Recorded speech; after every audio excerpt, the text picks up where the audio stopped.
Everybody, welcome back to channel. So आज पनवेल सर्कलला जायचं आहे. तिथून मग जे पोस्टिंग आहे जे की मला भेटलेली आहे नागोठाणे एक्स्ट्रीम एंडवर, तर तिथे रिपोर्ट केल्यावर मग तिकडे जायचं आहे नागोठाणेला. ठीक आहे, आता जे भेटली ते भेटली, पण बघूयात आता काय आहे तिथे कसं आहे. तर मला O&M डिव्हिजन भेटलेलं आहे. तर तिथे आहे पोस्टिंग. तिथे काय काम असते, जे ॲक्च्युअल काय काम असते ते तिथे जाऊनच आपल्याला बघावं लागेल. बाकी आता बघूयात काय आहे. तर यार 2 दिवस टाईमपास केलं तिथं, म्हणजे वाशी झोनच्या ऑफिसमध्ये, आणि आम्हाला प्रेफरन्स पण विचारला होता की कोणता पाहिजे तुम्हाला.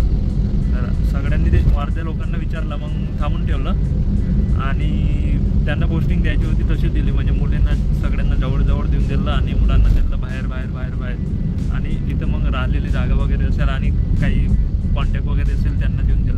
मग विचारायचंच नव्हतं ना, असं द्यायचं असेल तर ठीक आहे. तरी पण बघूयात आता. हे काहीच इथे पनवेल सर्कलमध्ये आमची जे फॉर्मॅलिटीज होती ते झालेली आहे. आणि आता आम्ही नागोठाणेसाठी निघालो आहे. आमचे 4 मित्र आहेत. ते नाव सांगा रे तुमचं. अक्षय, अंकुश गाडे आणि अक्षय चिंताले. अक्षय, हे सगळे आहेत.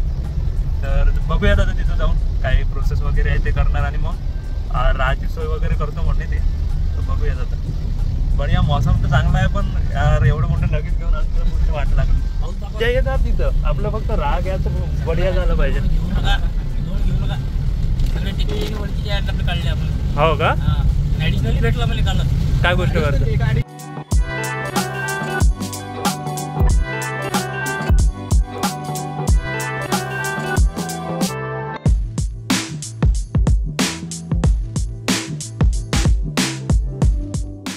जरा पुढे गेले तुम्हाला मोरचा विघ्नेश्वर तिकडे त्याच रोडनं तिकडंच पुन्हा गगनगिरी महाराजांचं मोठं आहे.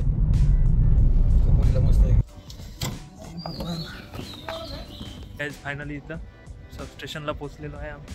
गाडी पण आहे आपली. लगेच काढायचंच आहे.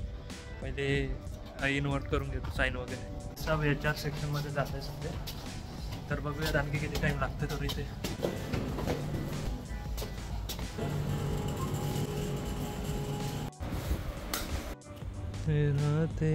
मौसम नाही, लोकेशनला काही एक नंबर आहे. लोकेशनमध्ये काही प्रॉब्लेम नाही वाटत आहे मला.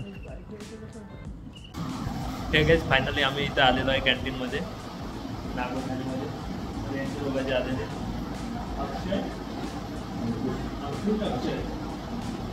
तर हे आम्ही चौघाची झालेली इथं पोस्टिंग. बघूयात आता. अजून 7-8 दिवस आम्हाला काही भेटणार नाही आहे इथे ॲक्च्युअल काम वगैरे. फक्त 7-8 दिवस घुमून घ्या म्हटलेलं आहे. तर बघूयात आता. आणि हे जेवण आहे दही वगैरे, आय थिंक चांगलंच असेल.